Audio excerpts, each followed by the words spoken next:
Bonsai গাছ দেখতে কিন্তু বেশ লাগে।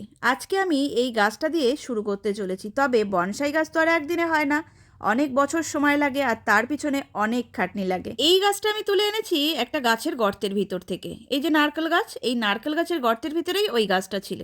আর যেই টেনে বার করেছি সোজা বেরিয়ে এসছে নিনি। এটা হচ্ছে একটা সাদা ব্যাঙ।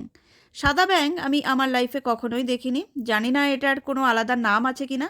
কেউ জানলে অবশ্যই কমেন্ট করে জানিও। গাটা কিন্তু পুরোটাই সাদা। এই যে কালো কালো ছোপ, ওগুলো নারকেল গাছের ওই যে গর্তের ভিতরের গুঁড়ো, ওই জন্যই ওর গাটা কালো কালো হয়ে আছে। একদিক থেকে বেশ ভালোই হলো, নতুন একটা জিনিস দেখতে পেলাম।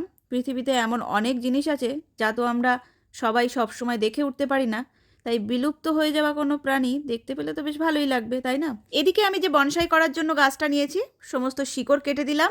অল্প একটু শিকড় রেখে এই ছোট প্লাস্টিকের টবে বসিয়েছি। গাছটা একটু লেগে গেলে ছোট্ট একটা টবে বসিয়ে দেব।